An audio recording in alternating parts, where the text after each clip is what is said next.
আমি বেসিক্যালি দেখেছি যেটা ধরেন আপনি যেহেতু নিশ্চয়ই একটা টিমের যেহেতু আপনি স্পোর্টসে যদি এডিটর হয়ে থাকেন নিশ্চয়ই আপনার চোখ কান খোলা থাকবে যে আপনার চারিদিকে কী হচ্ছে আপনার সমস্ত জায়গাতে কে কী রিপোর্ট করছে কোন চ্যানেল কী রিপোর্ট করছে স্পোর্টসের। তো অ্যাজ এ খেলোয়াড় হিসেবে যেহেতু আমি ক্যাপ্টেন ছিলাম আমারও ওই বোর্ডে কোথায় কী হচ্ছে না হচ্ছে একটু দেখলে আমরা ভিউ দেখলে বুঝতে পারি যে মনে হয় এটাতে এই হচ্ছে মানে রাইট জিনিসটা রাইট পিপল থাকলে ভয় পেতাম না। রাইট পিপল যদি থাকতাম না ধরেন সাপোজ অনেকেই আছে গার্ডসি লোক না ওই লোকটা এটা করেছে তার মানে বুঝে নিচ্ছে যে নিশ্চয়ই কোনো কারণে এটা করেছে।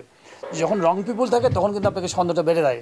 তো আমার মনে হয় যে বিপিএলের অনেক জায়গায় আমাদের ল্যাকিংস আছে। আকসু নামে যে আমাদের বাংলাদেশে যেটা করা হয়েছে সেখানে স্বাধীনতা ছিল না।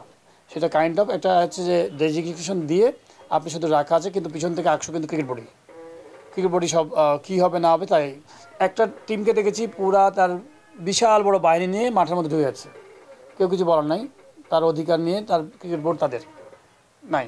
আবার একটা টিমের জন্য একদম নিয়ম আছে না এর বেশি ঢুকতে পারবে না, এটা তো হতে পারে না। মানে আমার কথা হচ্ছে সবার জন্য নিউট্রাল হতে হবে, ওখানে যে ঢুকবে আকসু যে নিয়ম আছে সেই নিয়মগুলো ফলো করতে হবে। সেকেন্ড হচ্ছে আমাদের বিপিএল খেলাগুলোকে আপনি ম্যাক্সিমাম দেখবেন যে আমাদের বড় বড় কোম্পানিগুলো যারা বিপিএলে আছেন আমি তাদেরকে ছোটো করে বলবো না, তারা হয়তো ইনভেস্ট করেছেন অবশ্যই আমাদের ক্রিকেটের জন্য অনেক ভালো। টিমগুলোতে ম্যানেজার যে নিয়োগ করা হয় ক্রিকেট বোর্ড থেকে নিয়োগ দিতে হয় বেশিরভাগ ক্ষেত্রে রিলেশনের মাধ্যমে, যে আচ্ছা আপনি টিম নেবেন নেন আমি ঠিক সব করে দেবো, আপনি তো জানেন না ক্রিকেট আমি সব করে দেবো। তো ম্যানেজারগুলোকে সব নিয়োগ দিতে হয়েছে 6টা টিমে বা 7টা টিমে ম্যানেজার নিয়োগ দিয়েছে। আচ্ছা কোচ একে একে একে দিয়ে দিলাম ভাগ করে, প্লেয়ার মানে কোচের ভাগ দিলাম। আমি যতদূর জানি অনেক প্লেয়ার বিপিএলে টিম পায় নাই। কেন পায় নাই? এখান থেকে ইন্ডিকেশন দেওয়া হয়েছে অকশনে এই কোচগুলোকে এই প্লেয়ারগুলোকে ডাকা হবে না, ডাকবা না। এটা তো হতে পারে না, টিম হবে স্বাধীন। কোন প্লেয়ার কি ইনডিসিপ্লিন ছিল কি ডিসিপ্লিন ছিল জানে আমার কথা হচ্ছে সে যদি ফাইনের মধ্যে না পড়ে থাকে যে যদি সে সাসপেন্ড হয়ে না থাকে তাহলে অকশনের মধ্যে কেন ভালো প্লেয়ার চান্স পাবে না? তো অনেক আমার কাছে মনে হয় যে এই কাজগুলো করা হয়েছে। আশা করি যদি এগুলোকে থেকে বেরিয়ে আসতে হবে আমার কাছে মনে হয়। এবং আমি এখনও মনে করি যে বাংলাদেশের অনেক বড় বড় হাউস আছে তারা অনেকে হয়তো ক্লাব বিপিএল নিতে চায় টিম, কিন্তু তাদেরকে রাইট জিনিসটা দিতে হবে। যে আমি বলবো যে তাদেরকে একটা ইনভেস্ট করবে, তাদেরকে একটা সুন্দর দিতে হবে যে এই আসলে আপনি এই বেনিফিট পাবেন এই এই সুবিধাগুলো পাবেন। আপনি একটা ব্যবসায়ী খামাকা 10 কোটি টাকা খরচ করবে? আপনি দেখেন বিপিএলে বেশিরভাগ কোম্পানি যারা টিম চালিয়েছে তারা হচ্ছে ক্ষমতাবান মানুষ ছিল। ক্ষমতাবান মানুষগুলো টিম বানিয়েছে কেন? তাকে তো টাকা খরচ করা লাগতো, বিভিন্ন লোক এসে টাকা দিয়ে যেত। আমি যতদূর জানি মানুষজন কেউ 5 কোটি কেউ 2 কোটি কেউ 3 কোটি টাকা দিয়ে যেত, বিকজ সে তো ওই চেয়ারে আছেন, বিকজ ওই চেয়ারকে দেখে দিয়েছেন তার স্বার্থে, বিকজ হচ্ছে 2 কোটি টাকা দিলে 10-20 কোটি টাকার একটা কাজ পেয়ে যাবে। তো এইভাবে আপনি বিপিএলকে মানে প্র্যাকটিক্যালি বিপিএলকে মার্কেটিং ওয়াইজ আপনি ব্র্যান্ড বানাতে পারেন। তো আমি হয়তো বলছি আপনারা হয়তো অনেকে মিডিয়ার সামনে ভাববেন যে আমি এই পোস্টে আসার জন্য ভাবছি, তা না। এটা হচ্ছে আমাদের সাধারণ খেলোয়াড়দের আমাদের ধারণা। আমরা চাই যে আমাদের আশা লাগবে না, কিন্তু আমরা চাই যে এটা সুন্দর একটা পরিবেশ থাকুক, সেটা যেই আসুক না কেন এই পরিবেশ থেকে উদ্ধার করা। আমার কাছে মনে হয় যে এরকম নোংরা পরিবেশটা আসলে খুবই দেখতে দেখতে আসলে অপছন্দনীয় হয়ে গেছে এবং বলবো যে খুবই খারাপ জায়গা হয়ে গেছে, এখান থেকে উদ্ধার হওয়া। এবং আমি মনে করি যে আরেকটা জিনিস যে বিপিএলে 3টা জায়গায় খেলা হয়।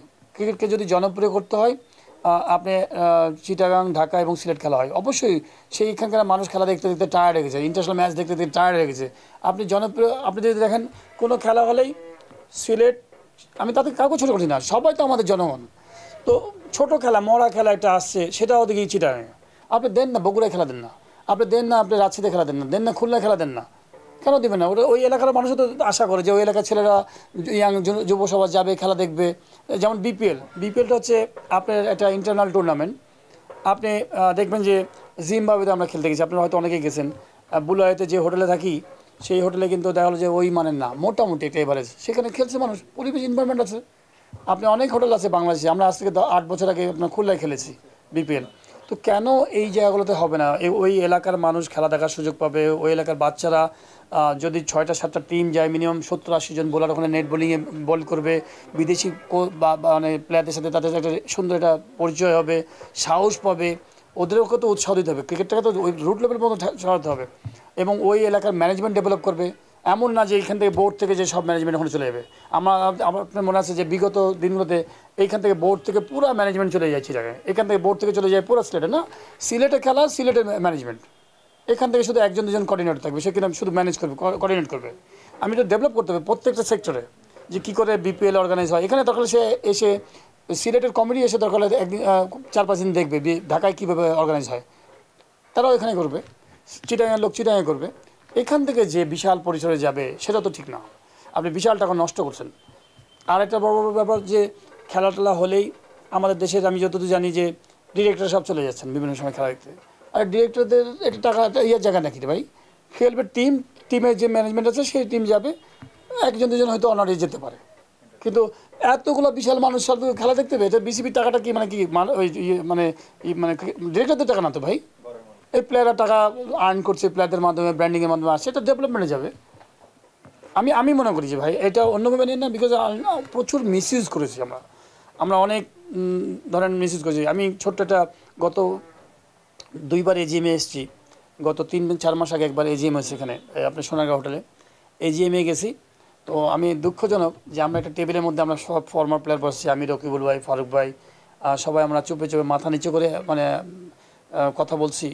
তো আমি বলবো যে সিইও সাহেব ওই যে বাজেট পেশ করছেন যে গত বছর কী কী খরচ হয়েছে মানে এটা পাস করানোর জন্য, তো জাস্ট শুরু করেছে আর এক শ্রেণীর মানুষ দেখলাম যে হ্যাঁ pass pass pass pass pass, মানে না হতেই পাস। তার মানে বুঝেন যে আপনি কী ধরনের মানুষকে নিয়ে আপনি ওইখানে এতদিন চালাচ্ছেন বা চলছেন। তো আমি মনে করি যে সময় আসছে, আমি বলবো না যে রাতারাতি দেশ চেঞ্জ হিসেবে, সবাইকে ধৈর্য ধরতে হবে এবং সবাই মিলেই কাজ করতে হবে যে রাইট পিপুলগুলোকে রাইট জায়গা থেকে নিয়ে আসা। এবং এই যে 26 জন ডিরেক্টরের মধ্যে আপনি যদি দেখেন যে কতজন অ্যাক্টিভ ছিল, যে এখানে মনে হয় আমার মনে হয় 15-16 জন ইনঅ্যাক্টিভ। তারা কেউ আসছেন বিভিন্ন ডিভিশন থেকে, কাউকে ছোটো করবো না, সবাই এলাকার সম্মানিত ব্যক্তি, কিন্তু ওনাদের নিজস্ব নীতি ছিল না। আমাকে যদি বলা হয় যে খালেদ মাসুদ পাইলট তুমি মেডিকেলের ডিরেক্টর হও, আমি যাব না, বিকজ আমার ওই নলেজ নাই, আমি তো ডাক্তার লাইভের লোক না, আমি কেন মেডিকেলের ডিরেক্টর হবো। কেউ যদি আমাকে বলেও থাকে যে আসেন, আমিও যাব না, বা ওনারও বলা উচিত হয় নাই। তো আমার মনে হয় যে গঠনতন্ত্র এমন একটা করা উচিত ক্রিকেটের জন্য, স্কিল লোক সাথে কর্পোরেট হাউসে কিছু মানুষ থাকতে পারেন, এই ধরনের একটা চিন্তা করা উচিত। বিকজ এখানে মার্কেটিং অনেক জড়িত আছে, খেলোয়াড়রা সব কিছু অনেক কিছু বোঝেন না, সেই সব চিন্তাভাবনা করে এমন একটা করা উচিত যে ভবিষ্যৎ বাংলাদেশের এমন একটা আইকনিক ডিপার্টমেন্ট করা, যেন আমাদের দেখে ক্রিকেটকে দেখে যেন অন্যান্য ডিপার্টমেন্টগুলো সবাই শুদ্ধ হতে পারে।